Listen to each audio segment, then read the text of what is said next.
castle sleeps uneasily. Its stone walls, cold and silent, seem to listen tonight. Behind a single set of heavy doors, a queen lies awake.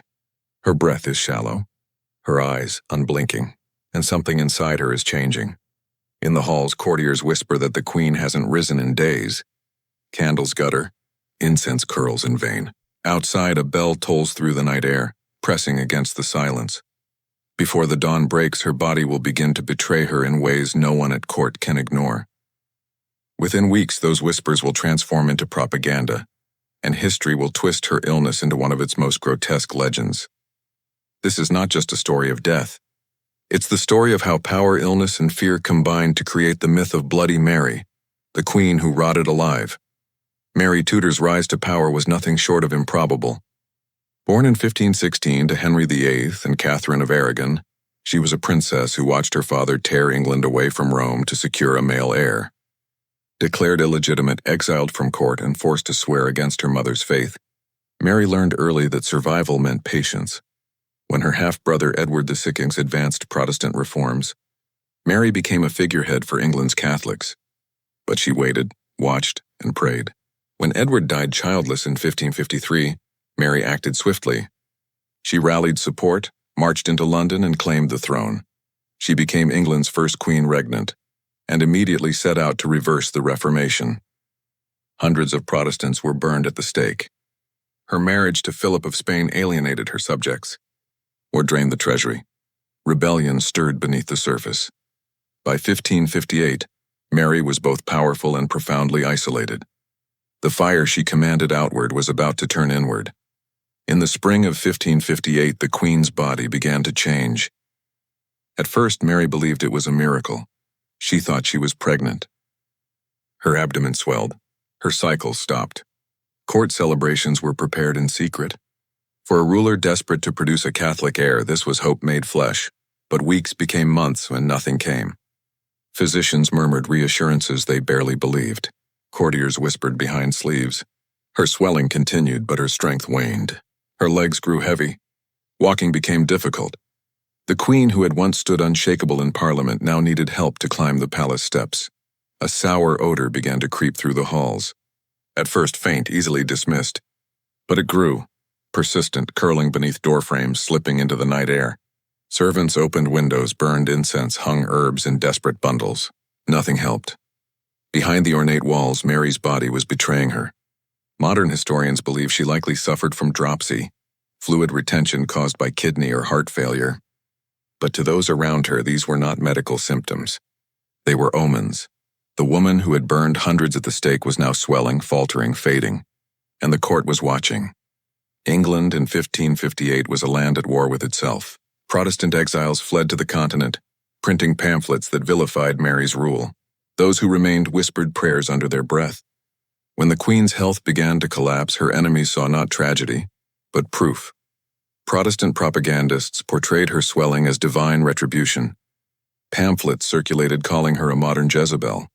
Rumors claimed her body was rotting from within, that God was visiting upon her the punishment she had delivered to others through fire. Open loop. But what was really happening inside the Queen's body? And why did these grotesque stories spread so fast?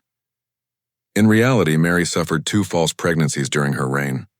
The first, in 1555, was celebrated widely before ending in humiliation. The second, in 1558, coincided with her declining health. Her abdomen swelled with retained fluid, her skin stretched and waxen.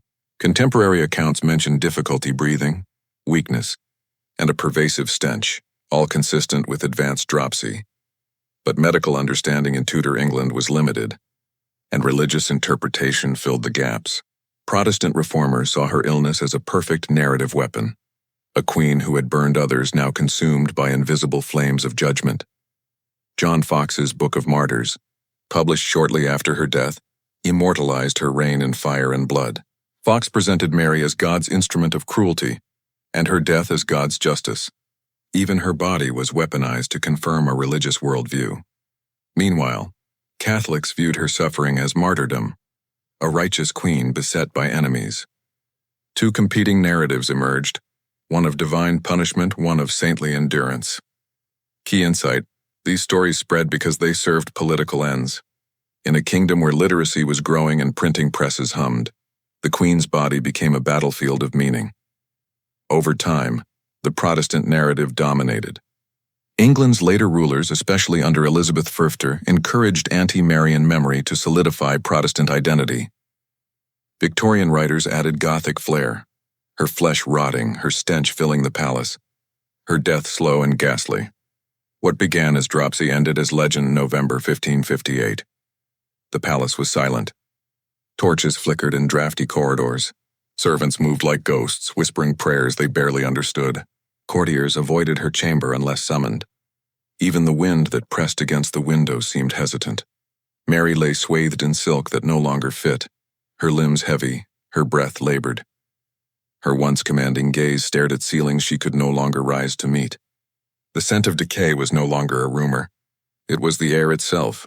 She still clung to the belief that she carried a child, but there was no child. Only fluid swelling and a kingdom waiting.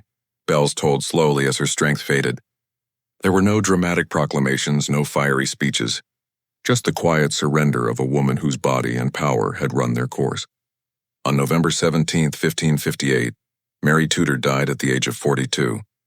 Her death was immediately reframed by those who survived her. Protestants declared it divine justice.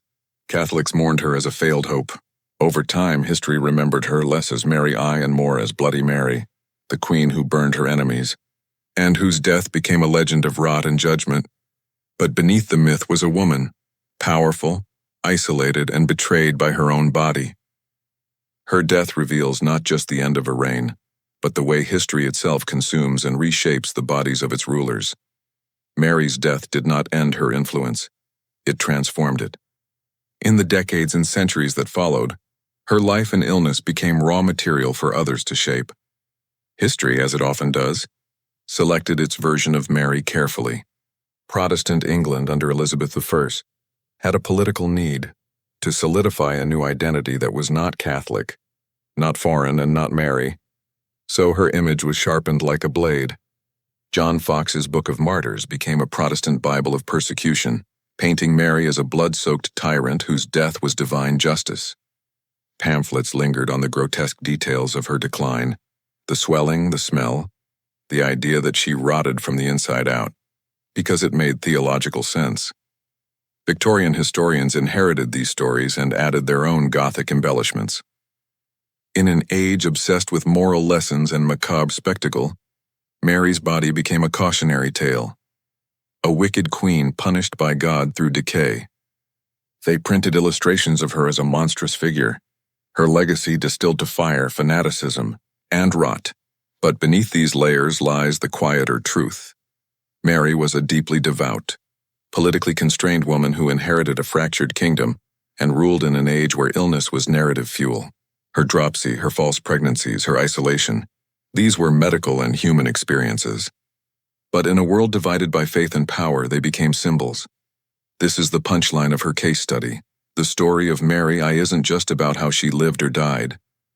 It's about how history turns the bodies of rulers into canvases for myth. Her swelling wasn't just fluid. It became prophecy. Her death wasn't just quiet. It became judgment. History remembers her as Bloody Mary, a queen defined not by her victories but by the flames she lit, and the way her body failed. But the real story is more unsettling. It's the story of how propaganda, fear, and myth can reshape a single human life into legend. Mary's decline was tragic, yes, but what followed was systematic narrative construction. A kingdom needed a villain. Religion needed proof. Centuries later, we inherited the echo. Pause. Quieter. How many other figures from history have been remembered through such distorted lenses? How many other bodies were turned into symbols to serve someone else's story? If you want to uncover more moments where myth and reality bleed together, where history's monsters and martyrs reveal their human faces beneath the legend, subscribe and stay with us.